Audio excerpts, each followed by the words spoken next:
Handle your high with Tadayoshi. Hey, welcome Elijia McShane to the show. I really appreciate you taking the time to be on my show, man. And you're another one of my Hawaiian brothers. Hey, bro, it's awesome to be here, man. I appreciate you, brother. Yeah. Let's have a kick-ass conversation, baby. Absolutely. I really appreciate. Like I said, as we were talking earlier before I got started, I like to give all my Hawaiian brothers a little bit of love and stuff like that in any way I can. And so I was, as I was telling you, I was cruising through my newsfeed, which I never scroll. I almost never scroll on like Instagram or news feeds because that's like a time suck. And but I was having to be scrolling and I was like seeing some of your stuff and I saw it several days in a row and I was listening to some of the things you're talking about and it just happened to be some of the same stuff that I talk about, was reading about as well, things about presence, things about mindfulness, all these kinds of these ideas, and they're really close to my heart. As anybody who knows me and sees my stuff, and I write meditations every week, every weekday, and I share those with people, and so they really sound really reminiscent. But tell everybody a little bit about who you are. And now you're in Hawaii. You're on the Big Island, right? No, I'm in Oahu. Oh, in Oahu. Okay. Yeah. So here on Oahu, I'm currently in Honolulu right now, having this conversation at a place called Down to Earth. It's an organic, it's all vegan place that I'm trying to really in the works of seeing if I can be an ambassador for them and produce some health content for them. Oh, cool. What's it called? I call it DTE. The whole name is D is Down to Earth. Oh, Down to Earth. Okay. Yeah. So it's kind of like it's an island Whole Foods, but it's all vegan. It doesn't have any meat. It's 100% authentic and it's locally owned. And so I come here almost every single day to have a meal. Oh, cool. Just because it's just amazing people, and it's not corporate kind of like Whole Foods, which like I'm not anti Whole Foods, but I mean like pretty much ever since Amazon took it over, the quality of the food and stuff went down. Really? I haven't kept track of it, but and I don't have a Whole Foods that's near me here in Chicago. Pennsylvania? Chicago. I live in Chicago now, but I'll be moving short. Chicago. Yeah, I know. I've been living here for the last 2 years because of my girlfriend, and it's been a wonderful experience. But I got to be in sunny places, man. It's calling me, and I suffer in the winters. So I'm going to be moving pretty soon to. Right, you should come to Hawaii, baby. Oh well, that's my plan. Eventually, I'm going to retire there. I want to have a place in Kona, and that's where I plan somewhere like that. And then I will probably. But in the meantime, I'll settle for the desert because I love the desert. So I'm going to be moving. I don't know if you know, but I have an identical twin brother, and he's a professor. He just took a new position at Arizona State as a dean, and I'm going to move near him. I'm going to be over there next to him. Pretty soon, and so that's what I'm gonna. So that way I don't have to suffer through shoveling snow and all that stuff. Amazing. Yeah, so not true that, but yeah, no, but I am not about that either, brother. Not about that either. It's a beautiful day today. Check this out. Look at Hawaii. Oh man, that's awesome. Look how blessed it is, right? Yeah. So no, but so like kind of like a background, brother. So I'm half Kanaka Maoli, half Aboriginal Hawaiian, and. You're one of the real Hawaiian brothers. Yeah. So half Kanaka Maoli, and all of my family is Aboriginal Hawaiian, and we all grew up on homestead in Papakolea and Kahalu'u here on this island of Oahu, and I was private school my entire life, bro. Really? So what does that mean over there? Like, a Catholic school. Okay. Yeah. So I had private school education all of my life. And I had a phenomenal upbringing overall. Had two hardworking parents, man, who put their all and everything into all of our, just kind of all of their kids, you know. And in the meantime, they kind of suffered overall because two of my parents had a better understanding of investing in their children. And you mean like education or just education, life, sports? No, in Hawaii, it seems like to me, now you could maybe educate me, but it seems to me that some of the native people, the native Hawaiians who live there, have really gotten the short end of the stick when it comes to some of the resources that are available there, like education and stuff like that. Oh, massively. And that's kind of too bad. So massively bad. So that yeah. So how did that affect you? It sounds like it didn't affect you. It sounds like you were able to escape some of that. Well, yes and no. I just had the amazing blessing to have parents that, a mom that had upbringing in private school education. The only area was that because of the oppression of the Hawaiian people from the illegal overthrow of our queen in 1893 up until even present day, the Americanization of Hawaiian people in terms of our consciousness and our thoughts has been so heavy that the two of my parents hadn't ever spoke Olalo Hawaii or the Hawaiian language. And two of my grandparents didn't. And their parents didn't. The only one who did is my great grandma, who is my granny, who is actually half Asian, half Hawaiian, and she spoke Olalo Hawaii as her first language. She's Japanese? I believe she's Japanese, my granny. Man, I'm pretty sure, but man, I never really had clarity because she's just Hawaiian to us. Okay. But she looks like an old Asian grandma. Because I think my father was born there in Honolulu, grew up there, and from what I understand, because I wasn't raised by that side of the family, but from what I understand, like they all had farms and stuff in Kona, and they were Native Hawaiians and Japanese, and so yes, because plenty integration, right? Yeah. Because there's plenty integration in immigration from the 1860s to the 1880s, and so a lot of stuff was just happening, but at the time of the illegal annexation in 1898, in the time of the Spanish-American War, a lot of our educational system was hijacked, and so. You mean the traditional Hawaiian education? Our cultural identity, our language. Yeah. So for over 80 years, it was made illegal to speak the Hawaiian language. Really? Yeah, and so that's crazy. So a lot of stuff began to happen in the cultural identity of our people, because the eradication of our identity actually was becoming a reality because of the implementation. Like here's an example. An OG school here, it was called Honolulu High School, big public school in the Hawaiian Kingdom. I believe established in the 1880s. It is, at the time of Americanization, it was changed to President William McKinley High School. And the biggest statue of all statues on Oahu is the statue of President William McKinley holding the annexation papers. And it was a complete fraud, and so a lot of this stuff has only been being exposed for the past 20, maybe 25 years in the school system. But still, a majority of people who are in the baby boomers generation, they're so Americanized that a big disconnection between who they are and who they think they are,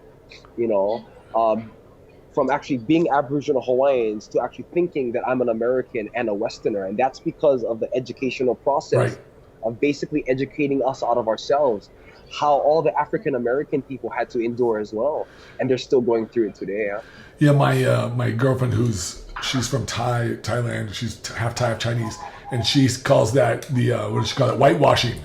Yeah, 100% whitewashing. 100%. But it's a part of human history. So sure. So like, in essence, like it isn't really a thing you have to get super duper upset about. All you got to do is just engage in it and see how can we provide a win-win solution for both ends and it be equal. Because inequality is just a massive thing in America, period. Right.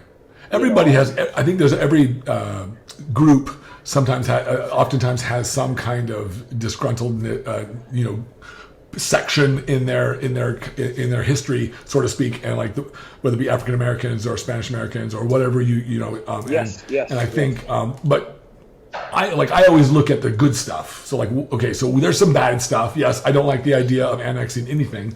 I don't think you should just take stuff. I totally get why the United States did that. It was totally a military position.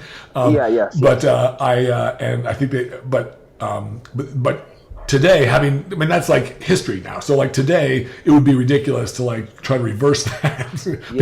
Because nobody would benefit. And so today I look at the good stuff and I think, okay, well, but how do we reclaim some of that history, I think? And how do we reclaim some of that identity? Because there's so much value there, I think. No, 100%. That's what I would like to see. I'm actually thinking about getting involved in learning hula and all these other things, just so I could connect with that part of my heritage. You know, it's so powerful. I hear those damn drums, man, and I get like goosebumps. Oh, it's powerful, yeah, but big time. No, big time, bro. You know, the hardest part about it is that, so in the 80s, it's called the Hawaiian Renaissance because it was just at that time where the big immersion or the exposure and explosion of Hawaiian culture began to take place. But at the same time, our political status, it was kept from us. And so this information of our political status as a country, who is the Hawaiian Kingdom, earning our independence in 1843 and carrying our independence to this day, it's been proven that in international law, the Hawaiian Kingdom has never became a part of the United States, ever. Oh, wow. Never has. And so, you know, I always ask people that if I can ask them a question, is Hawaii part of the United States and how? And they say, yes, of course it is, but they cannot ever answer how, you know, and almost 85% of people have no clue that the Hawaiian Islands had been a country, independent on its own, with its own constitution, own government, own House of Assembly, own House of Nobles, and had treaties with over 100 countries around the world. And we still have those treaties active today, you know. So the question is, like, what happened? Yeah, what did happen? So how do you reconcile that? Just yeah, and so has a few key people who are key scholars at the University of Hawaii. Has Keanu Shai, Umi Perkins, all these influential educators who have been speaking on behalf of the Hawaiian Kingdom, and who created a provisional government of the Hawaiian Kingdom to just really begin to institute and to hold the United States accountable for all the laws that they have been breaking for 120 years. Oh, wow. And so all this stuff is taking like place in international law, action. And so I've kind of been in this space a little bit. Is that what did you study it? Did you study this in college or something? Is that what you seem to be really educated on it? Well, I just study. Okay. You know, I do not have a college degree, but I speak at colleges. That's okay. You're well informed, and it's near and dear to your heart, and I think that's the best way to go about it, right? But definitely, because you know, this whole idea in Hawaiian consciousness is kava mahope, and in kava mahope is translated into English as future. Yeah, and so as an intent. Yeah. So if I would speak of in the future, it would be called kava mahope. But if you translate it literally, like in transliteration of kava mahope, it means the time of the past, because our future is our past. And so to be able to create our future, we have to examine and rediscover all of the beauty of our past so that our reality in the present day can effectively create our future accurately and not blindly. Sure. That makes total sense. Instead of creating by default versus like actively creating what you do. Yes. Absolutely. Yes. Now that's one thing I wanted to talk to you about, because I'm really involved in like law of attraction and like under these understandings, metaphysics and stuff like that. And I integrate into my own sort of brand of spirituality when it comes to my own sense of who I am and in the universe. And so that's what I picked up on when I was listening to a lot of the stuff that you were, because they seem to be really similar to the kinds of beliefs that I have. How have you married some of these things together? Because I hear you talk about meditation and presence and other things as well. And you even talked about intention and awareness. And I'm like, wow, man, this guy's speaking my language. So I'm like, what? So how have you married that with your understanding of like being Hawaiian and the islands? Because it's something that is high interest to me personally. Oh, brother, I tell you right now, you know, you really know a person who is a high level being through their consciousness and awareness of these things, because everything in the physical, especially in the Western world, is what we're brought up to live by, you know. But if you go just back to Aboriginal thought, to the thoughts of our ancestors, kava mahope, you begin to realize that everything in the physical, all these teachings of things in capitalism, imperialism, things in the physical, are really new ideas in comparison to all these thoughts that we're talking about. And so it goes in alignment with how come human beings are so disconnected from themselves, and how come human beings are destroying the place that we've been blessed to live on. And we're completely destroying everything. And that's because our consciousness has been so connected to what's in front of us, but that it has caused us to be blind to what's in that thing, to what's in everything, the energy, so being kind of energy focused, energy consciousness, in comparison to being all about the physical consciousness and seeing things how they are on the outside, but being able to see the makeup of things and the energy and the intention behind it. Right. And if we can see it in that lens, everything in the world changes for us. Everything. And people who have been on this path, including you and I, we can attest to that, because you cannot really speak on these things in a confident manner unless you really went through that path of rediscovering who you are in a spiritual sense, And so, if I speak on these things, I try to keep like God out of it, or spirituality out of it. I try to do the same. There's too much baggage that's associated with it. Yes, too much preconceived notions that like, if I speak of spirituality, and I immediately kind of introduce with I believe in God, then everybody thinks I'm a Christian. Right. And then which I've been raised as a Christian all of my life, and had been training to be a pastor for 2 years. Oh, really? So I see, we have another thing in common. I went to seminary for graduate school. I trained to be a pastor for 2 years. Yeah, man. So, but I just began to ask the right questions, like how come? Right. Like, how come if Christianity is the way? How come for over 1,000 years the most oppressive and destructive people on this planet have been Christians consistently? How come you go continue? Go, sorry. Oh, I was saying, what answers did you come up with? Because there's so many. I mean, you could take it from many different perspectives, but I'm curious because I was asking the same kinds of questions. Yeah. I always feel that truth resonates at the highest frequency, and you can feel that. And some of the things that I was experiencing growing up in the Christian church, I grew up very much in a Protestant Christian church. My grandfather was an elder. I was, then I ended up studying religion and philosophy, getting degrees in it, and then went on to graduate school and seminary, studying theology and ethics and things. Yes. And these are the questions that I was asking, and this is the reason why I was studying it, because it was of great interest to me. I wanted to live a life that I felt was worthy of my time here. Noble. Yeah, no, 100%. 100%. And so, and I don't know why I felt that way. I always have felt this way.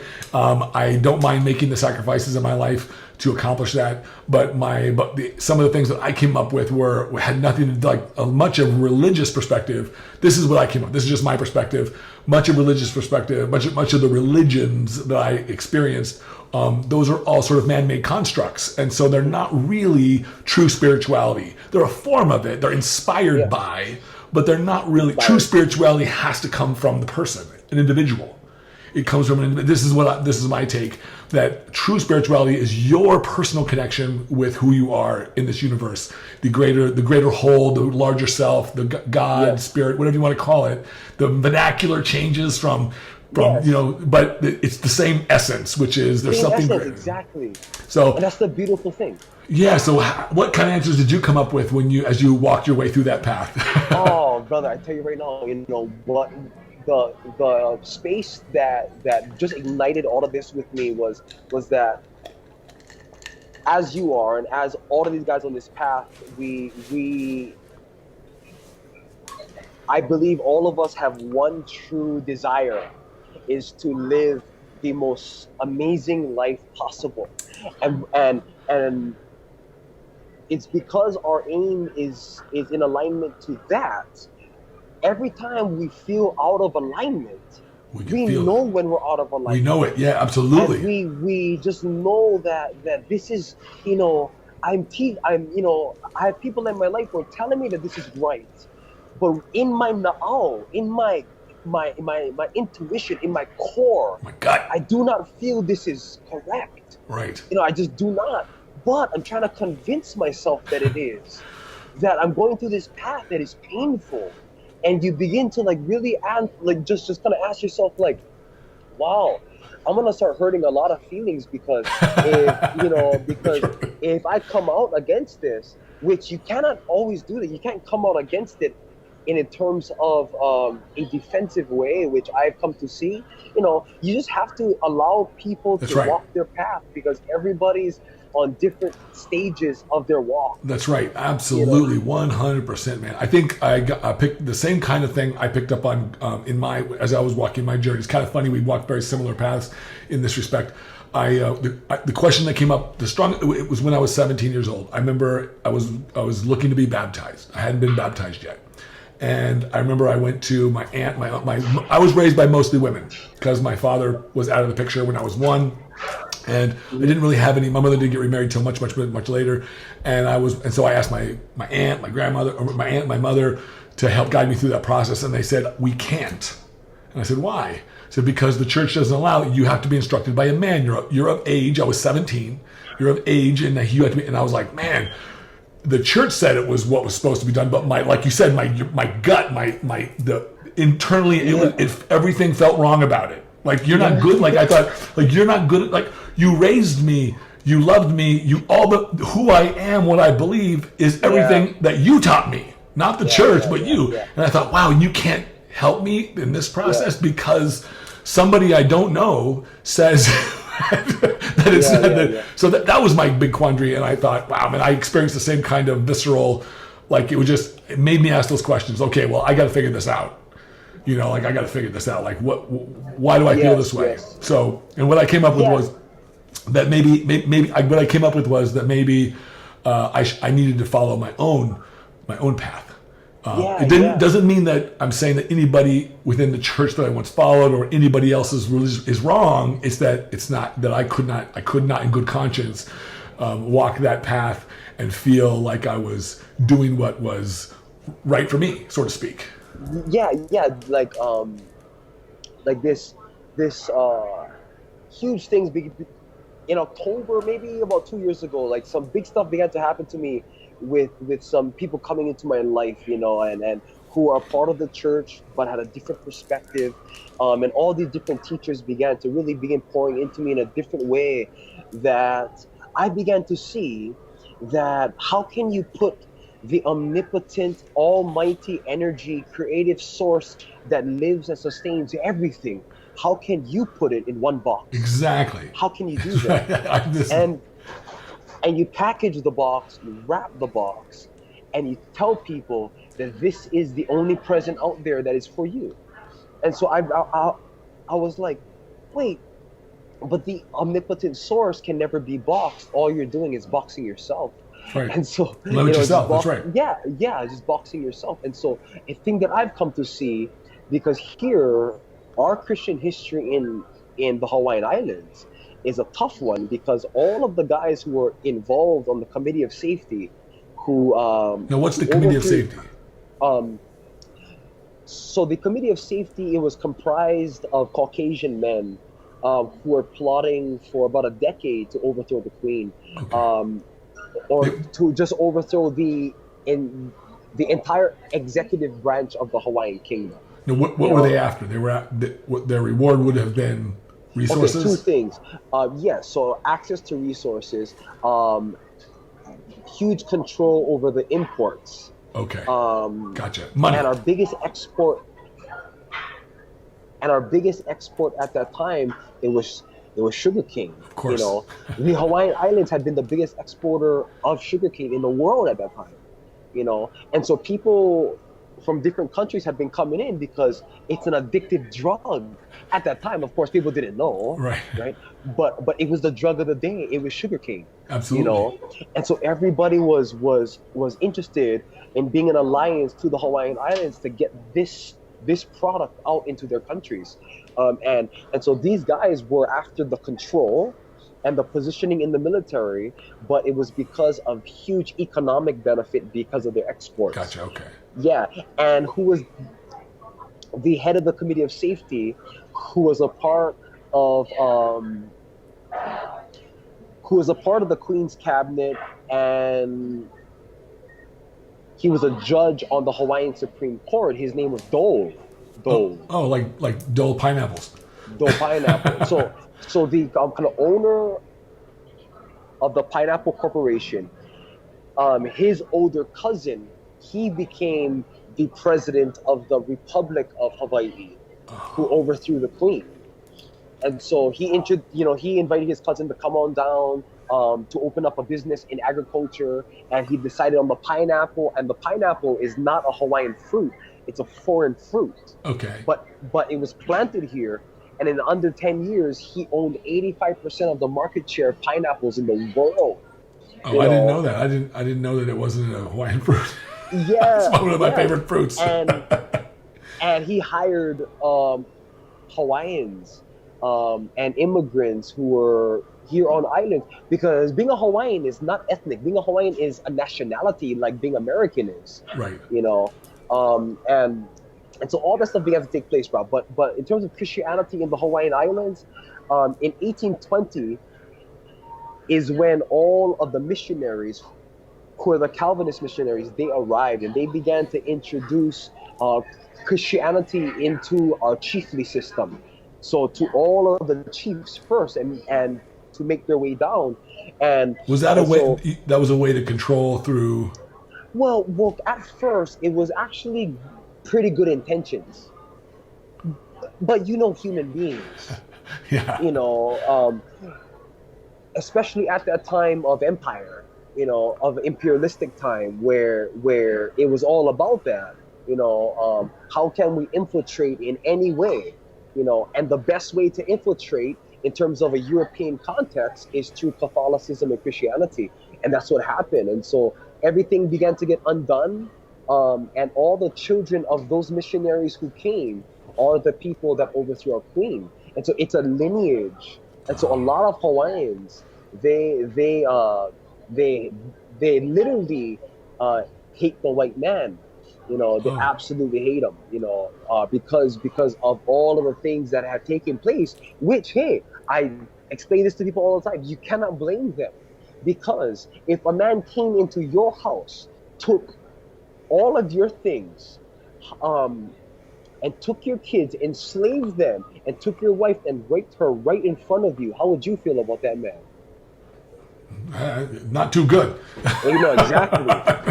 And so kind of in that time, it's hard to be spiritual. Yeah, it's absolutely. hard to be spiritual in that time, because has people out there who are way more animalistic than human. They're way more animalistic, and they're operating out of animal instincts and not out of who they are, their higher self. But the ego is was just taken over, and that's what happened, bro. And so I can't blame Hawaiians who are in opposition to any outside power, because a result of this outside power coming in and us being open and inviting and spreading aloha to them has been the clear destruction of our entire land base. Yeah. It's just been a destruction. It's like 100 years ago, Tad, we could feed all of our people, and our population in the 1850s, from 1810 to the 1850s, it declined almost 80% of Aboriginal Hawaiian population because of the introduction of diseases. And there's people that say that it's intentional, and there's people that say that it was unintentional. But all around the world, if you look at it's a common pattern. Well, yeah, whenever eliminating people. Yeah, it's this common sort of thread with imperialism. So when it happened to a lot of to Native Americans, to the Mexican Americans, it happened to all these different cultures. It's all systematic. Yeah, and I don't think it was done intentionally. I think that when it comes to disease, that is, I think that some of that disease stuff, you go to a different part of the world and you're going to get different bacteria, different viruses, different things. Everything is and different. So, and we're all automatic. Yeah, we're prepared. The local demographic is prepared for the diseases and bacteria there. When you introduce something new, man, it's probably not. Some people are not going to fare so well, and some people will. Not at all. Yeah. No, I mean, we almost wiped out the Native Americans when the English came to the United States, to the continental United States. Yeah, with colds and flus and I forget some other things too, but it was like pretty decimating for some of those people. And so, you know, it was a real unfortunate kind of unfolding of history, how things took place, but hey, so moving forward into today, like what's going on right now that's creating a good path, a good future? Okay. So a lot of things are taking place in terms of education, and just in terms of cultural activity. Are they adding more of this stuff back into the schools, like some tradition? Yeah. So from the 80s, a big thing in the 80s, in the Hawaiian Renaissance, it was the introduction of Hawaiian immersion schools. Okay. Yeah. What is that? So it's being immersed in Hawaiian. Oh, okay. And so it's Hawaiian education in Hawaiian thought, in Hawaiian language. In the 1800s, the 1800s, everybody in the Hawaiian Islands spoke Aloha Hawaii. If you're white, black, Asian, didn't matter what you were, everybody spoke the Hawaiian language because it's our country's language, it's a national language. Right. And so had English immersion schools at that time, like Punahou School, Iolani School.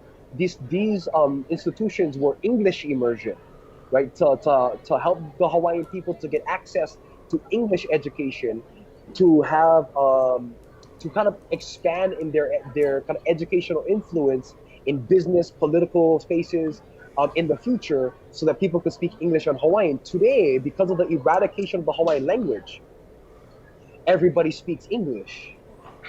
And now there's Hawaiian immersion schools to revive the Hawaiian language and the Hawaiian culture. So all of that stuff, I'm sorry. I didn't mean to interrupt. Go ahead. No. So has all of that stuff is continuously on an elevated climb, and it's absolutely amazing. I can't wait to put my kids in Hawaiian immersion school. I'm going to start a Hawaiian immersion school to put my kids in. That's awesome. So is the Hawaiian language a living language today? I don't know this. It is a living language. So it's okay, good. But it was reinvented. So the Olelo Hawaii of today is westernized. Okay. It's kind of westernized. Yeah, but the only people that actually speak the original Hawaiian language is on the island of Ni'ihau. Okay. So it's off the coast of Kauai. Right. It's a very small island. Smallest island. Okay. And because it's a privately owned island. Oh. Do you have to have a certain degree of blood quantum to live there or something? To actually be there and to be a person on the island and to live there, you have to be pure Hawaiian. Because it's a conservation island of the Hawaiian people. So if I'm not mistaken, the population of Ni'ihau is only about, I think, under 800, 800 to 1,000 people, or even less than that. But almost all pure Hawaiians. Can you go visit? And has invitation only. Oh, okay. So it's just, okay. It's a real conservation island. Do they live traditionally, or do they live like everybody else? So it has no electricity there. Oh, man, I would love to go there. Oh, 100%. I would. But who wouldn't love to go there? Yeah. I often dreamed growing up and also as an adult, I would think to myself, especially when I go visit Hawaii, I'd look up at the stars or look out in the ocean. I just always fall in love when I do this. And I think, oh, man, I wonder what my ancestors, this is what they saw. And yes. I wanted to feel that. That again. Yeah. And you can, it just takes, especially on Oahu, you have a lot of people who are disconnected on Oahu, and even though me individually, I have to be in the aina more, in the land more, and all that stuff, being in the ocean more, head to go fish more. I have to do that more. I do understand that. The interesting thing is that because I've been on this path of conscious development, I can create a state of consciousness wherever I'm at. Absolutely. through just activity of imagination and spirit, but it's harder to connect for the average person in a place kind of like Oahu. But if you go to Kauai, you will see a lot more people who are more spiritually inclined. If you head to places like Hawaii Island or Maui, you'll come across a lot more people who are more connected and aren't too involved in the capitalistic space of America. You think that just being out there in nature, especially it's because I think that being closer to the ocean for some reason, and also and when you're connected with nature, when you're not so bombarded with everything else. Being here in Chicago, it's not the most ideal place for me, at least, to be able to connect with my. So I have practices. I have meditation practices, and I have mindfulness practices throughout my day, as well as how I want to interact with people. And so but that keeps me. But man, when I'm out in the ocean or I'm out, it's easy. It's so much easier. Yeah, because it's our natural habitat, and that's the thing where in the aina, each person. So here's kind of a concept called aloha aina. And so all aina means is environment, land. But it's our entire environment is what our aina is. And aloha is our connection of pure love and divinity to who we are and to everything on the outside. So our aloha aina is our divine connection to our environment. And because we as human beings come out of the earth. How do you spell aina? I-N-A? It's okina, or apostrophe, an opposite apostrophe, a kahako over the a, like there's a line over the a. Right. I-N-A. I-N-A, okay. Yeah. Okay, good. And so I like that. I like that notion. It's I've been trying to find words to describe this thing that you're talking about. Yeah. It's exactly that. I felt it from the time I was born. Yes. It's a connection to our land base. A connection to our environment is an immediate connection to ourselves, because we come out of the earth.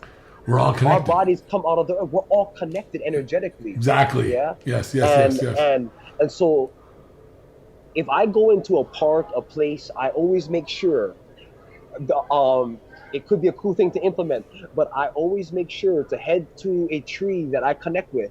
And you ground yourself, or? And I give aloha to that tree. So I go head to that tree, and I take a deep breath, and I feel the mana out of that tree. And I ask them, and in a heart of gratitude, I hand that tree all of my energy in thanks for having me in that space. Because if that tree is there before I was, then that's an ancestor.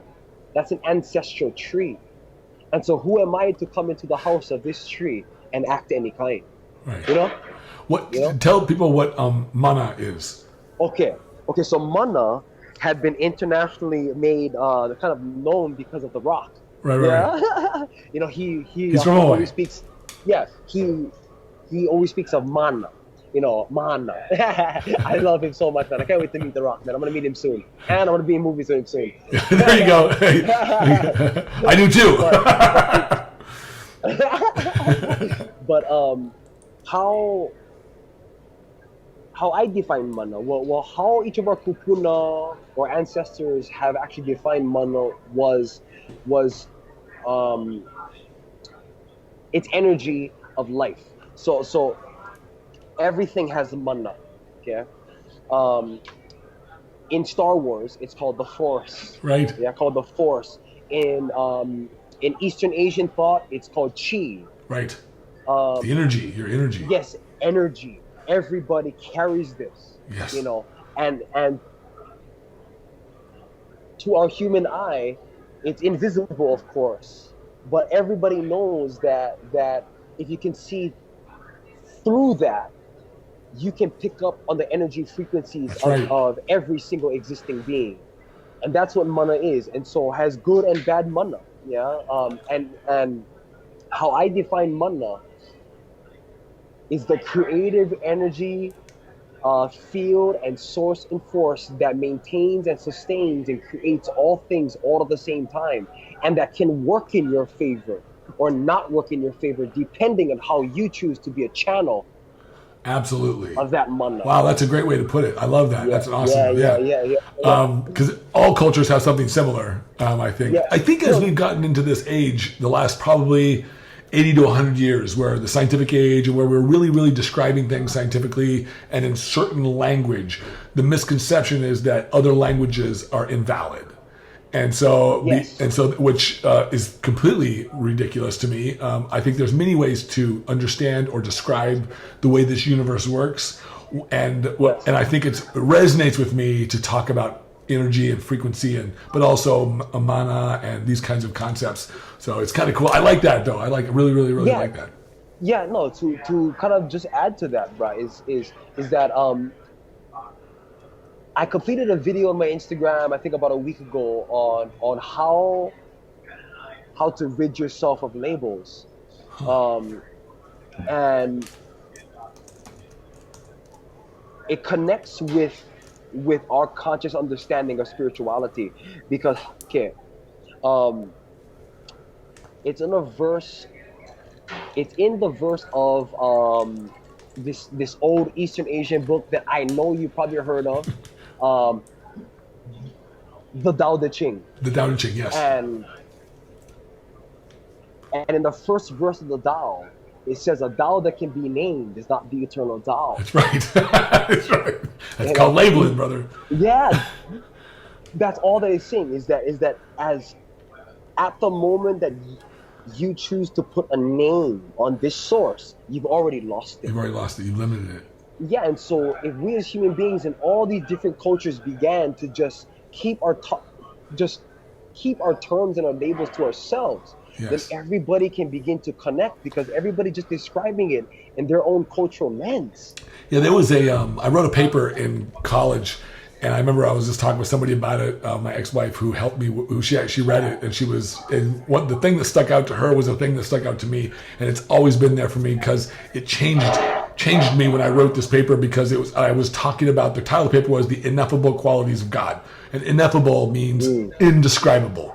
So it means that you in the whole paper, that's what the whole paper was about, that once you do what you're saying, once you start to put a label or define it and say this is what, even things using pronouns, it puts limitations.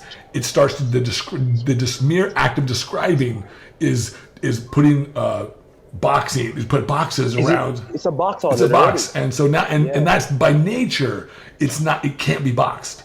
Yes. It's indescribable. It's ineffable. You can't do it. It's you, and you can't even attempt to describe it. You can do your best, right? But it can never truly be explained, understood in its entirety. And that's all religion does. They try to understand the creative source, or the Tao, Allah, right, or the Jewish God, or whatever it is. Everybody tries to understand it in their own perspective, and then they box it and package it, which is completely fine, because it has helped millions, if not billions, of people in history to have a connection to the source. Absolutely. But that doesn't mean that one size fits all. Exactly. The way I used to tell people when I was in graduate school was, if something has power for you in your life, no matter what it is, some concept, some religion, then use it. Go for it. But don't think that it necessarily is going to have that same power for anybody else. Yes. But that's the great thing I think about religious perspective, about spirituality, is that we are given the latitude in this life to discover what really resonates with each of us, and empowers us to do what we want to do in this life, to live that unbelievable life that everybody wants to live. So now to switch gears just a little bit. I love it. I could talk about this stuff forever. So yes. Let's go. So tell everybody about you. Bless you. You just competed in the which show was it? The Ikakika Classic. That's by Alan Ichino's show. Yes. I know Alan. He's a good guy. I love him to death. As well as there's another guy on the island there who I know. His partner. His name is Chris Faldo. Chris Faldo, yes. Awesome dude, great bodybuilder, awesome fella. Absolutely. Wonderful guy. I love them both. I've been meaning to make it out there to see them go to their gym. They've been inviting me for years. I just haven't been able to get out there yet, but I will. But how was the show? Tell me about the show. And so it was an interesting show. Kind of overall, I haven't competed in close to 5 years, and so I just decided about 8 weeks out to compete because I just got back in the gym. I got back in the gym intentionally in March. So now you said you haven't competed for like 5 years. Why did you take the break? Why did you take the break? So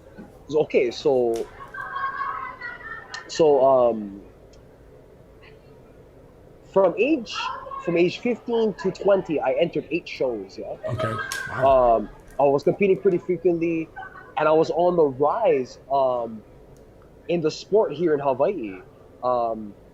I'd been a teenager in open, and I was beating all of the grown men. Wow. And so had a presence here, kind of in the islands in bodybuilding, but it's the process of just human development. It was real ego driven in spaces, but I was always a person of aloha, but after the Paradise Cup in 2014, I hired Milos. Okay. And I worked with Milos in my off season, and he took me to just completely new levels. Just on top of his insulin protocols and all that crazy stuff that he's just absolutely amazing at. At 21 years old, in April of 2015, I was kind of on path. I had a plan to actually enter into the Junior USAs in 2016 and compete with the big dogs and have a possibility of earning my pro card because I had the potential to actually do so. And so I was pushing the limit.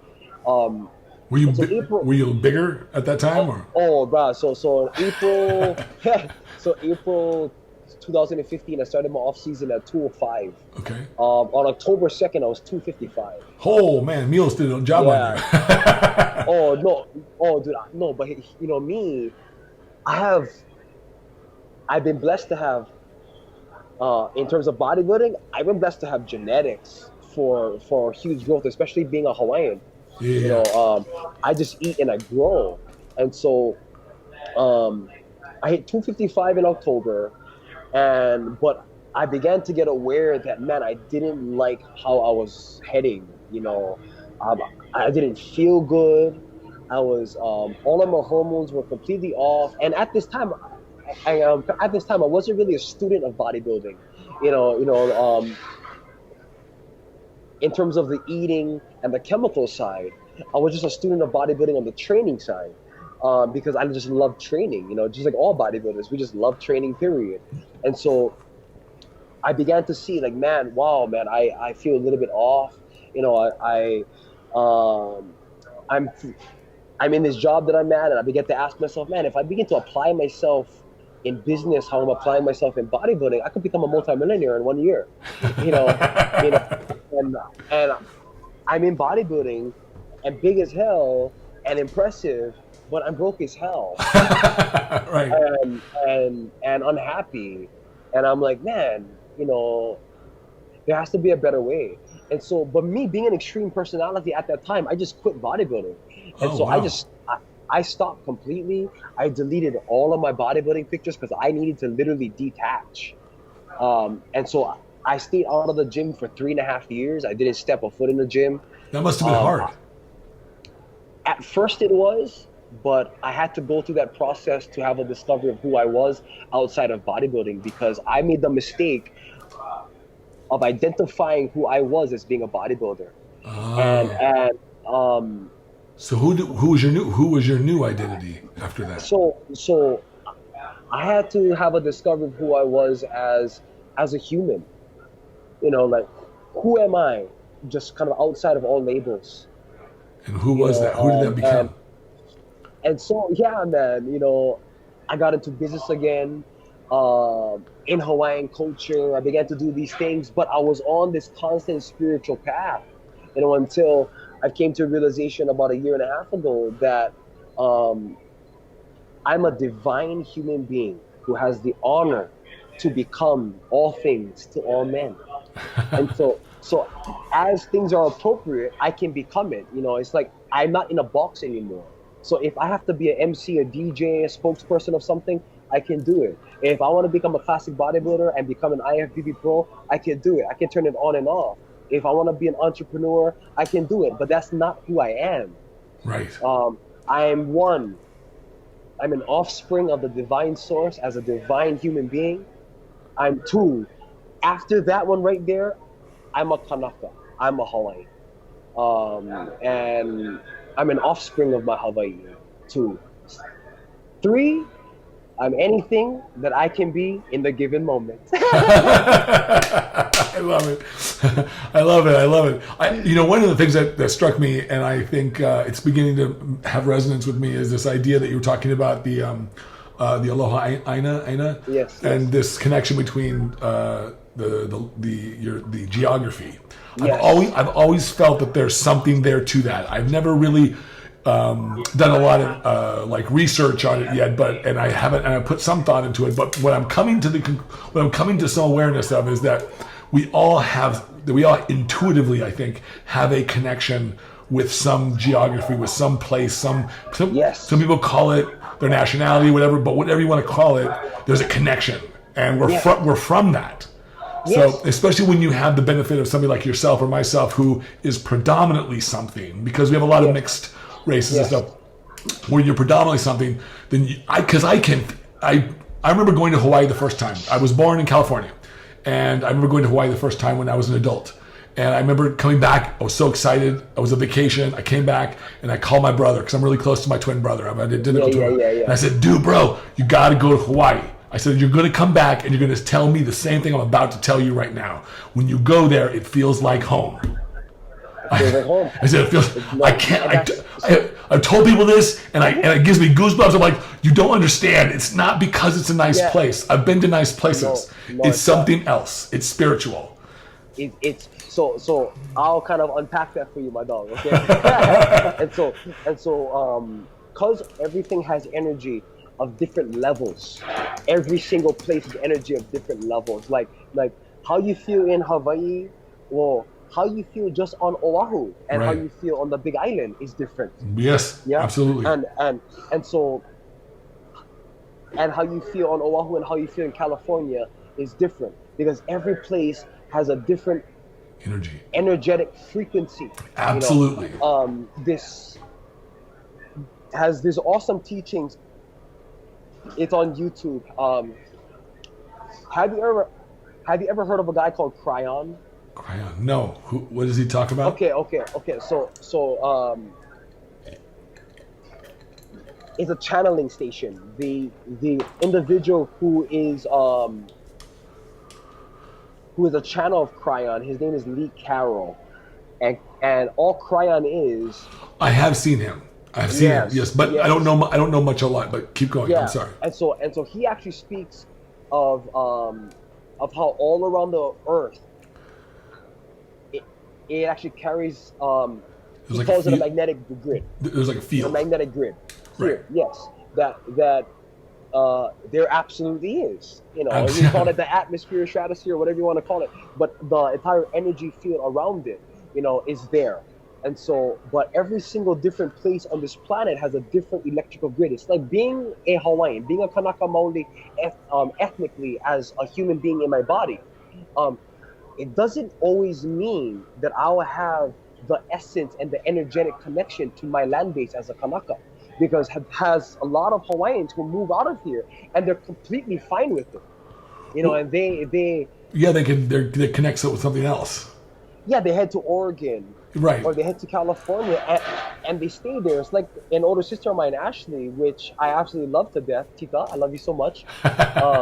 She loves California, and she's been in California since 2003. But she always knows her home is Hawaii.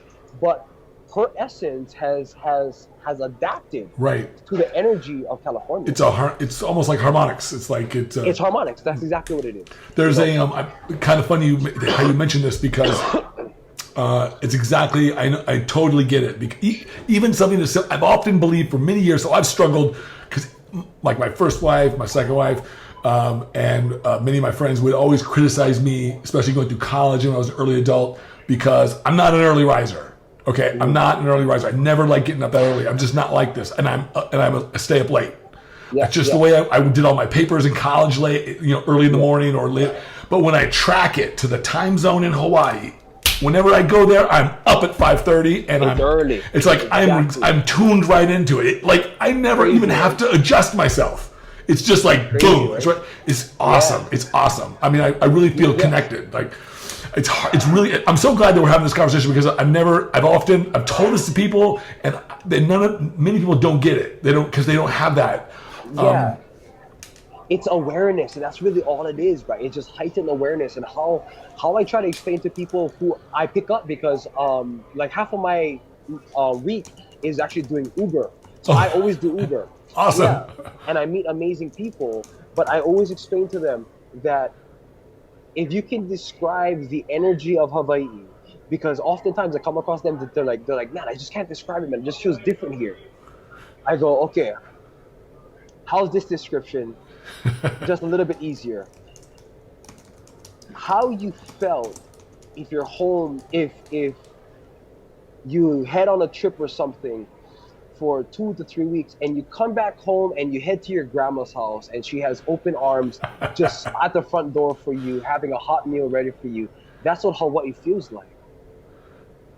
And they go, that's exactly what Hawaii feels like. And then I tell them, like, yes, because Hawaii, in our creation story, it's a part of our creation story, has Sky Father, who is Wakea. Earth Mother, her name is P-A-P-A. It just Papa, Hanaumoku. She's our Earth Mother. Earth Mother, Sky Father came together and had Star Mother, who was Ho'ohoku Kalani. Ho'ohoku Kalani and Sky Father had a baby.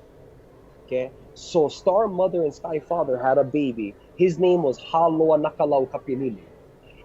And Haloa was stillborn.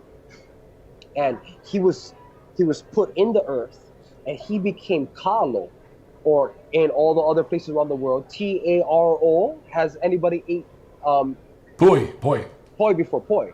Tastes like cardboard. That's Kalo.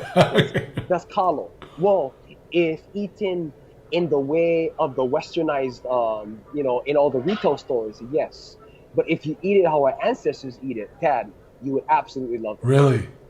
And it's a superfood, and it has been proven to be, if all the human beings on this planet had to choose one food to thrive on in Oceania, just to live on, one food, it would only be one food in that category, because it has all of our essential amino acids in it. It's Kalo. Really? Yeah. Yeah. I did not know that. Okay, wow. Yeah. I should know that. I'm Tad the Diet Coach. I don't know. I'm Hawaiian. Yeah. And so he was put in the ground to actually be food for all of creation. And then Sky Father and Star Mother had another baby, and his name was Haloa, who was the first man. And he was put on the planet. In other words, Earth Mother is his grandmother. That's his grandmother. Yeah. And so us as human beings in Hawaii, who have our consciousness that is connected to our land base, it's a feeling as us connecting to our grandmother, our tutu, because that's what it is. That's our grandmother who takes care of us, who has unconditional love for us. It's not like our mothers all the time. They like kick our ass sometimes, like they're angry with us. But our grandmothers have a different feeling towards us. It's like unconditional. Kind of funny. Taking care of us. It's ironic because it's ironic because I actually also had a very special relationship with my grandmother. No, I love my grandmother. Yeah. And if you speak to my mom, her grandkids are her everything. How she treats her, like she takes off of work intentionally just to spend time with her grandkids just because an opportunity arises. She hardly ever did that for us, but it's because of the different connection. Yeah. Having a grandparent and a grandchild, and that's our connection, us Kanaka Maoli. That's our connection to our Hawaii. So me as a Hawaiian, I never did ever have any idea or thought to live outside of Hawaii. Never did. That was kind of funny you say that, because my father, who was born in Honolulu, my mother would tell me, because I'd never really talked to him or met him, but my mother would tell me that was his big dream. Grew up in Honolulu. He went to university there. And then when he was done, all he wanted to do was get off the island and move to California and marry a farm girl. And so he did. My mother was an Oregon farm girl. And but he was actually world serving champion in Honolulu in 1959. Wow. And I bear his name, Tadayoshi. Wow, beautiful. But he didn't want to be on the island anymore. That was his big dream. He wanted to go out there, and he raced race cars, and he built engines, and that was his profession. So he wanted to get off and go to California and do that thing in Southern California, and that's exactly what he did. And so that's what he did. But I don't think he felt that kind of connection. My guess is but for whatever reason, man, I got it, because every time I go, it's like I know I got to be there. And but it's also made me want to connect deeper with that side of my heritage, learn about it, understand it. I have not been able to talk to somebody who's been really quite as well versed as you are spiritually, because I don't want just the history. I want the spiritual connection, because to me that means. I mean, I got excited when I don't know how you feel about it, because I heard there was mixed feelings about the movie Moana. I took my daughter to see it, and I told her, and we went to see it like 3 times. I bought the movie because just watching some of the movie in the beginning, they have the song where he's talking to his daughter. Right.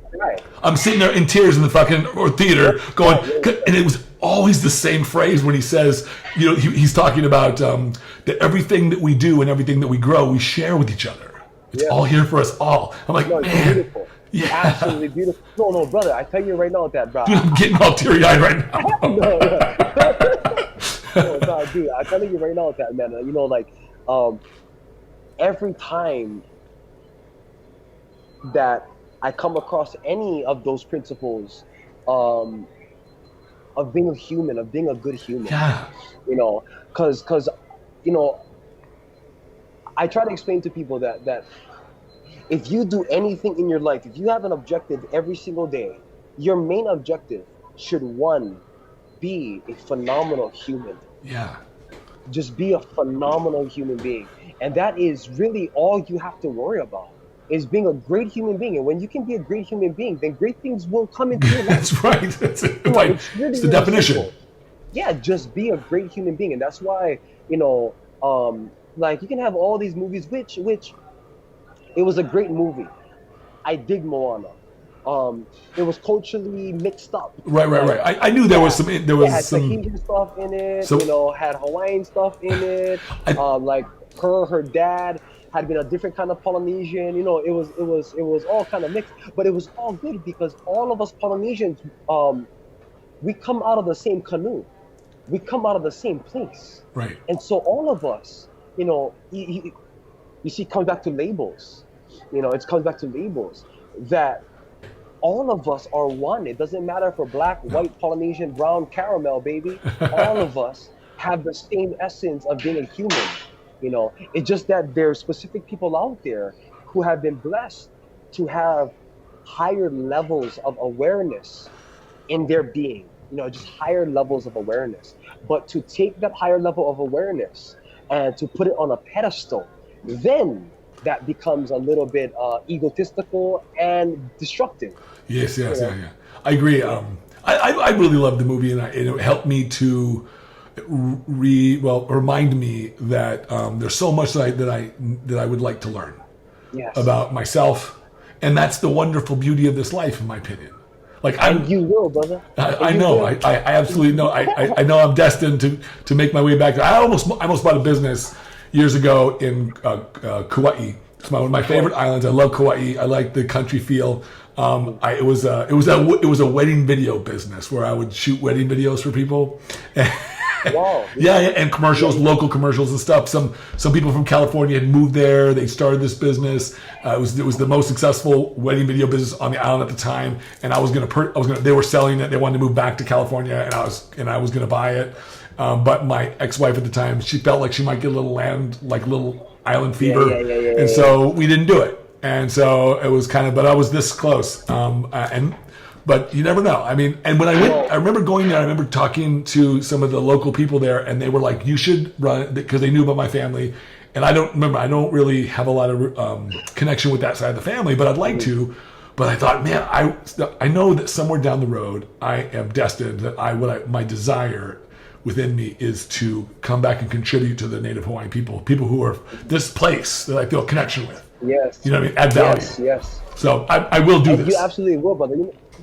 Bro, dude, in probably maybe 2 to 3 months, I'll probably be hosting an optimization camp for all kinds of people, like a big optimization camp of maybe like 100 to 150 people. And I'm gonna have 2 people who I'm gonna fly down possibly to teach and to speak. And you are on the list, baby. Oh man, I appreciate that. What is tell me what an optimization camp is. Like, what's it about? So in the optimization camp is going to be it's actually going to be 3 days. Have a spiritual day. Well, so it's on our first day. It's emphasis on all physiology. Okay. Right. So how the body works, how to train the body correctly. Oh, nice. For high performance, and eating. Aspects of nutrition, how to plan your day correctly, and so optimization there. And then on 2 is mental capacity, and so all of mental development, how to get on a personal development plan, how to teach people about personal development, how to overcome all personal barriers. And then on the 3rd day, we close it out with complete spirituality, and it's cultural spirituality and all that stuff. Man, I am all in. Just tell me, I am all in. If you whatever help you need. I am all in. This sounds like right up my alley. Yeah, and it's not here yet, brother. You know that all the things that I'm currently working on with Hawaiian Gold TV, speaking in Kingdom Health, and all this stuff. All these things are not in Hawaii yet. They or if it is in Hawaii, it's real small. It's really in its early stages. And so everything that I'm doing, man, and I'm also producing music right now. So, wow, that's cool. Like, what kind of music? R&B, funk. Nice. I like that. I'm really big at everyone who knows me. They know I love music. I love going to the festivals. I go to like all the EDM festivals. I love EDM stuff, man. Especially anything really, but especially I like trance stuff. But that's just me personally. But I'll listen to anything that I can move to. Anything that makes me feel good. Anything with a high frequency. I like it. That's all I want. I mean, so I'm down, man. Like, hey, well, man, I can feel it. There's some good stuff coming down. What is that? So tell me, I was going to ask you, I hear you say Hawaiian Gold a lot. Like, tell me what that is. Like, what? Oh, okay. Yeah, I love it. So, Hawaiian Gold is a few things. It's a nickname that I was called to kind of have a brand with in classic bodybuilding. Oh, okay. So is that that's like your moniker? It's in the golden era. Oh, okay. For Hawaiian Gold. Every time I hear it, man, I think of like bronzing solutions and shit. Because I think of the sunshine. I think of like Hawaiian sunshine and like. No. It's all things upful, and so it's all things to help us to improve into a higher level human being, because it's GOLD, it's gold. And so, like, say in his example, if I'm speaking on insight and wisdom, that's gold. That's Hawaiian Gold. Okay. If I'm teaching on all kind of different things in health and nutrition, that's Hawaiian Gold. And then if I pull a front double bicep, you're looking at Hawaiian. The Hawaiian Gold, baby. I love it. I love it. You're funny, bro. So that's so you're using that as a platform to also do like Hawaiian Gold TV. Is that what it is? Yeah. And so on Hawaiian Gold TV, it's a human optimization channel that I'm kicking off here. Man, all these things that you're doing, man, are like, man, they resonate so much with me. Like there's stuff that it's like, man, we were you must have been a brother of mine in another life, man. Like exactly. No, that's why. So in Hawaiian Gold TV, it's a human optimization channel, but specializing in coverage on bodybuilding and fitness. Okay. And it's actually because we don't have people who are covering the sport and the art of bodybuilding in Hawaii. There's nobody, who's intentionally covering it. There's Sean Ray's got 2 shows now, I think. Two shows now. 2 shows now. One in November, I think. Yeah, and one he just had. The cool thing is I just spoke to Sean early this morning. Okay. And so he and I are good buddies. We used to live like 30 minutes from each other. Yeah. And so so he has NPC News Online who will be at his show, but for an at-home coverage like on island, Hawaiian Gold TV is gonna be his coverage for his show. Heading into the show, after the show, and having access to interview, because I mean, like, he's bringing down Curry, he's bringing down Kevin Levrone. I know. He keeps asking me to come. He keeps asking me to come. Now I think I have to. Wow, you should come down, dude. And I can interview, and so the whole thing is gonna be, it's kind of an idea that I have, is that if Hawaiian Gold TV is gonna be the exclusive island coverage of all the bodybuilding contests, that every bodybuilding contest have, like, how has like an Arnold Classic weekend, have a seminar, have a posing clinic, have a nutrition clinic, but have a round table of the IFBB pros who are coming down. So Curry, have Sean Ray, have you, have Levrone in a panel that everybody entering the show, all the athletes, all the people can come, and it's going to be open, wide, ask questions without any limitations. Ask on chemicals, ask on anything that like you want to ask, because that stuff is needed here, because a bunch of the bodybuilding here, even though it has like a lot of IFBB pros that are coming out of Hawaii, it's not anybody who is pretty significant, because our kind of in the IFBB, all pro cards are being handed out like candy now. and so it's not worth as much anymore, Well, unfortunately. Well, there is a certain at the highest level, obviously, yes. You still have that same elite group, but you're right. There is a lot. It has been neutered down a little bit, and there is goods and bads with that. Yeah. The bad is exactly what you described, that that's a little bit more sort of watered down. But the good is that it's provided an avenue and an outlet for you and I and other people to be able to have careers and to be able to, I'm not complaining, right? Because it's a wonderful, wonderful, wonderful industry. And I get to travel the world and judge shows and do this stuff, which is like, hey, man, exactly. Like, I'm not complaining, okay? Exactly. So, and it's wonderful. In fact, I never thought that would be possible growing up. I started bodybuilding in '85. I'm 48. I just turned 49, and so. Wow, but you look good, bro. Oh, thanks, man. I'm trying to grow the beard out, which I got to get the gray out of it as soon as it gets a little longer. But no, I mean, when I started in '85, I never thought that'd be like I thought the only vocation here was to become Mr. Olympia. That's how I was going to be able to make my living. Yeah. But today, you don't even have to compete now. Yeah, true. What's the path is that you're going to use this Hawaiian Gold TV, use that as a way to be able to disseminate to really reach the audience there in Hawaii, but also other places too, I imagine, and other. And yeah. So because it's a human optimization. I like that human optimization. I like that. Yeah. So because I got back into bodybuilding to be an optimized human. I didn't get back into bodybuilding to be a bodybuilder, because being a bodybuilder could of course, it has its pros and cons, but it traps a lot of people in themselves. It traps so much people. Well, we talked about the focus on the internal, the spirit, but bodybuilding tends to make people, sometimes you get focused on the external, on the physicality, on what you could only see.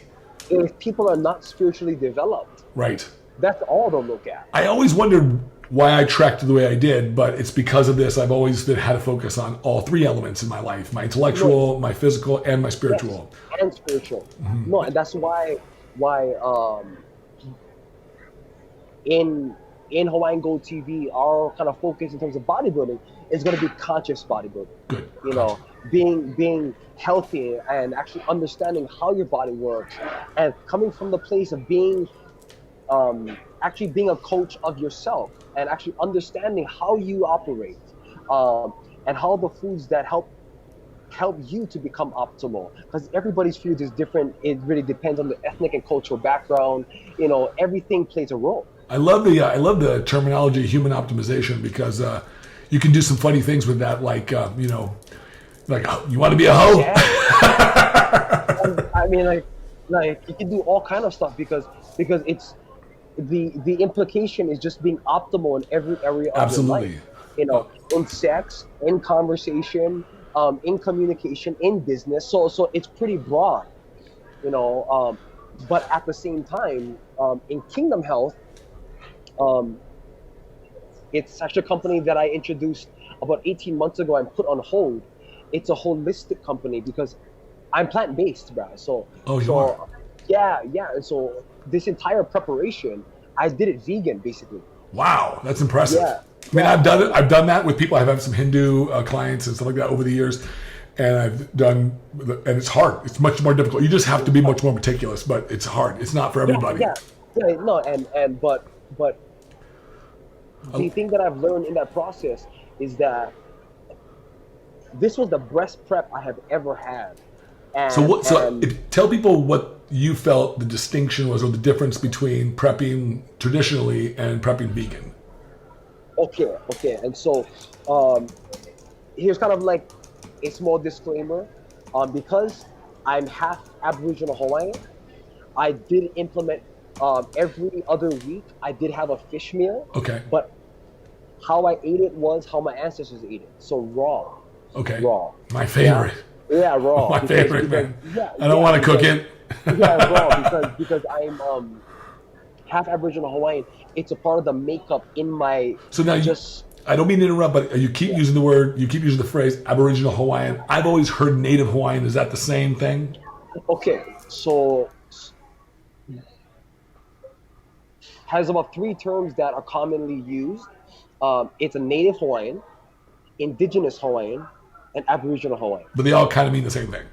No, so in our consciousness today, yes. Okay. But if you get into the terminology of it, actually being a Native Hawaiian is anybody who is born on Hawaiian soil, right? So anybody, is considered to be a person who is native to the land. Okay. I'm born there, a kamba aina, a child of that land, 2 is an indigenous Hawaiian. Being indigenous means to originate from. So a plant and animals are oftentimes the only indigenous thing, right. because it comes out of the earth. Right. Yeah. But Aboriginal means the first to arrive. Okay. Yeah. And so us as human beings, in terms of recorded history, the only place that we are indigenous to is Africa. Sure. That's where we all came from. Yeah. And so the indigenous people of this planet are African. Yeah. They come out of Africa. Yeah. So when you use the term indigenous Hawaiian, you mean that this is the land that you came from, so to speak? If I speak about it, it's Aboriginal Hawaiian, because being an Aboriginal Hawaiian, because us as Aboriginal Hawaiians today, we come from Tahiti. Okay. Yeah. So each of our people and ancestors came from Tahiti at about 1100. Yeah. And so we are just Aboriginal, because had people that were here before us, and there are people that were here before them. Yeah. Okay. Then I don't know what kind of Hawaiian my father had, because I gotta have that conversation with him. Well, if any person has Hawaiian blood, Yeah. it's Aboriginal Hawaiian blood. Okay. Well, that's what it is. Yeah. Okay. Yeah. Okay. But to come back to Kingdom Health, so two of my projects in health and fitness is Hawaiian Gold TV and Kingdom Health.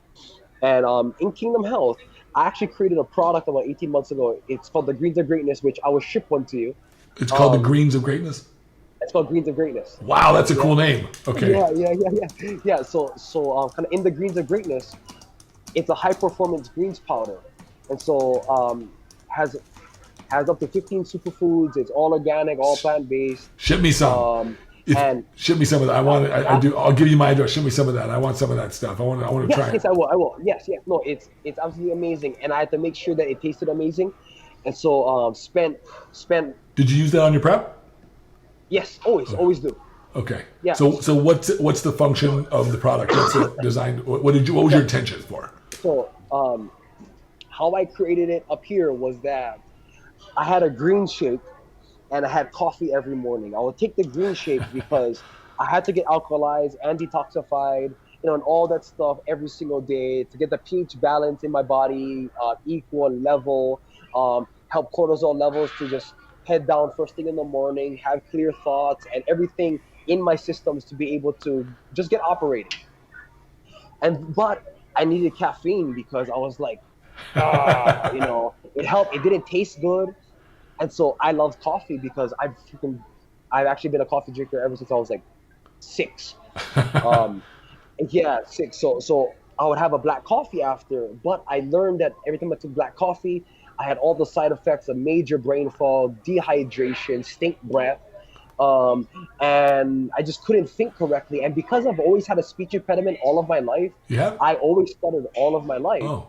I realized that every time I drank coffee, it would I couldn't even talk because of the jitters. And I couldn't even talk. I was like, what is going on? And it was because of the coffee. So I thought, wow, how awesome would it be to bring the both together? So that's what you did. That's what I did. So in the Greens of Greatness, it had all the superfoods that had been in this greens drink here, and had a little bit of green coffee bean, all organic plant-based coffee bean, and it has no pesticides, is there any GMOs or anything, and I combined the two.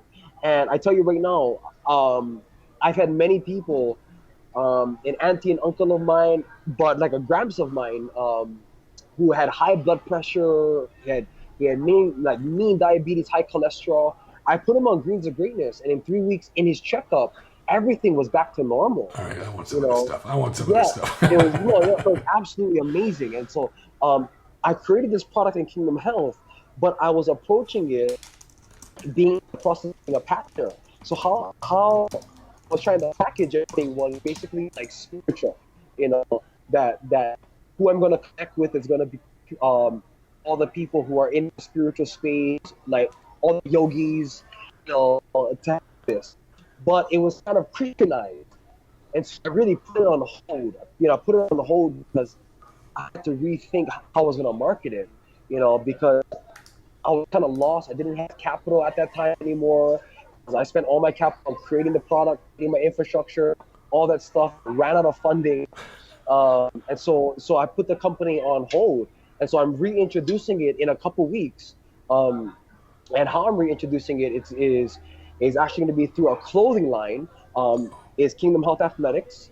And in our promo is going to be, if you buy 2 pieces of Kingdom Health Athletics, I will give you a Greens of Greatness for free, to head and try it out, see how you like it, hand us a review, take pictures, and we'll put you on top of our feed.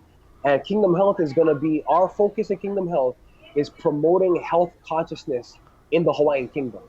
That's why it's called Kingdom Health. Okay. And so I'm in the process of some cool collaborations with a couple companies here, and influencers here, to begin promoting health consciousness here and teaching it, and holistic healing, acupuncture, energy healing, all of this stuff specifically for, of course, the people of Hawaii, but the specific people that I'm trying to hit is Hawaiian people, because the highest population of people that have cancer and diabetes, high blood pressure, and heart disease in the Hawaiian Islands is Aboriginal Hawaiians. Why do you suppose that is? Does it have to do with the not being close to their native diet, or? Yes, big time. And being kind of well, it's a whole other conversation about economic oppression, you know, of our kind of our whole just educational system, and having corporations be having a stigma on Hawaiian people, and so plenty of Hawaiian people, one, are on EBT or food stamps. Oh, really? And can't afford even food. That stuff keeps you there, you know. When you get on the... It keeps you there because it's comfortable. But if the health consciousness is not there, right? Because EBT could be used at Whole Foods. You know, it could be used at Whole Foods. It could be used at other places. But if you don't have the health consciousness to understand how food relates and connects to your body and to your being, you're going to spend that EBT at the gas station and go buy Spam Musubis and Spam and all that stuff. And that's what Hawaiians are eating every single day. I know. And so our whole population is being deteriorated because our consciousness was almost eradicated. And so it's a mission I'm on, is to bring back health consciousness into our Hawaiian community, but into the people of Hawaii in Kingdom Health. And we add like a new age flair to it, like have killer athletic wear, you know, like looking good. Well, there's something to be said for apparel, because I know like Aaron Singerman with Redcon One, I'm really close to. I used to coach him, and his company has been doing phenomenally well the last couple of years. Phenomenal. And his big push for him is his apparel, and it's really smart to get high quality apparel, link it to the company, and he sells a lot of apparel, actually, quite a bit, more than most people think. But it's good. It's like I got my Manion shirt on here, but underneath it is my Redcon One tank top that I worked out in. I got my Redcon One shorts on, and a lot of that is due to because I wear it not just because I support the company, because I do like their products, but because it looks good, it's comfortable, and it's automatic marketing, right? Like it's automatic billboard. Because everybody needs clothes, right? You know, and if you can marry the two together in some really good way, I think it'll be wonderful. Especially if you could capture this like Hawaiian, Native Hawaiian, or Aboriginal Hawaiian connection with and so because man, I'm proud to be fucking Hawaiian, man. Like, I mean, I'm also proud to be Japanese, but I'm really, really proud to be Hawaiian. It's within me. I resonate with it, and it's an energy that I know. Bruh, has only about 500,000 people on this planet who have Hawaiian blood. I know it's about 500,000 people, bro. I think I read somewhere that they said that by another 30 or so years, it's going to be that percentage, that number is shrinking so rapidly that it's going to be almost gone. Like we're going to be almost gone. Yeah, it's kind of estimated in about 100 to 150 years that the highest percentage of Aboriginal Hawaiian people is going to be about 18% to 0.25% at most, you know, because there's I believe on record, there's under 2,000 to 3,000 pure Hawaiians alive. Oh, really? And there's under 80,000 who are half and above. I think my father was half, which makes me a quarter. Yes. So, but quarter is a lot, bro. I found that out. Quarter is a lot, bro, because man, you hardly come across people that even have a eighth. Oh, really? You know, and like has plenty of people who have a quarter. They're like, wow, quarter Hawaiian. Oh, me, I'm half Hawaiian. Oh, wow, that's a lot to people. It's a ton. You know, that's like, wow, you know, he's Hawaiian. You know, but I'm half white too. You know, I kind of feel like that's the reason why that I connect with the islands. It's not something that I intended. It's something that I felt. I've been blessed with. Yes, I did not intend it, but I feel it. It's the reason why. It's probably the reason. It's why. I mean, everything that comes out of it, everything down from man. I've been wanting to put together like a fire dancing team, dude. Like nobody's business, man. I think that if you put that together with and make it a little bit modern, it would be, you could, I mean, you could take that act on the road, bro. Yeah, everywhere. And spread spread the culture and the love of the culture. Yeah, exactly. Connect. Yeah, well, hey, man, that could be a business idea. Hey, man. Yeah, man, think of it. A bunch of bodybuilders who look good, not... No, that's true, exactly. It's like, it would be great, but... hey man, I can talk to you for hours, man. But I really, really appreciate the time. Thank you so much, man. Hey, Elijah, you are awesome, man. I definitely feel connected with you. I definitely feel like you're my brother. We're gonna stay in touch. We're gonna be doing some stuff together. I know it. I am down to do the optimization camp. You have my commitment. If you want me there, I'm there. But also, any help you need, I want to just make a note. Any help you need, man, you let me know. I will be there for you to help you. Thank you, brother. Especially anything to do with the projects you're doing with the Hawaiian people, with Hawaiian consciousness, all those things, man. I'm there. It's man, me. I appreciate you, brother. And however I can help you, my man, let's change the world, man. You know? That's what I'm talking about. Exactly. Yeah, let's change the world. And even before things end, I want to take a picture of you. So smile, because I'm posting this on my Instagram. 1, 3, 2, 1. Yeah, I'm gonna don't hang up when I stop recording, but because I'll talk to you for a couple seconds afterwards. But man, Elijah, thank you so much, man. You are just a delight to talk to, and it's just so much wonderful energy. I knew I was going to have a great conversation with you today. I just knew I would. I appreciate you, man. Thank you so much for all of your love and passion, my man. And if anybody wants to get a hold of you, tell everybody how they can get a hold of you, how they can reach out to you. Okay. So just hop on Instagram at Elijia McShane TV is personal Instagram that I constantly put out some content on consciousness and thinking, and I have all my content. I'll be introducing on music as well, and just speaking and motivational speaking, inspirational teaching. Your music, is it just, you said it's like R&B? Are you doing any Hawaiian music? So I'll be introducing a fusion. That's something, yeah. Of crooner music, like you know, like Don Ho. The tree of life, just pick me up from. Oh, nice! You got a voice too. Awesome. Yeah, so we're kind of introducing a kind of mix, but at first, to enter into the market, it's gonna be like an MJ Bruno Mars style. Okay. To enter into the international market. If you had your hair different, you might look like him. Yeah. The kind of ultimate kind of aim, it's a stepping stone in about 3 to 4 years, is to introduce a big show in Waikiki. Oh, nice. Actually called the Mana of Aloha show. Because, nice. I like that. Yeah. So that people around the world, you know, like if you come to Hawaii, you have to come and see the Mana of Aloha, you know, and so it's kind of an ambassador of Hawaii. What a great name. In all aspects, huh? What a great name for a show.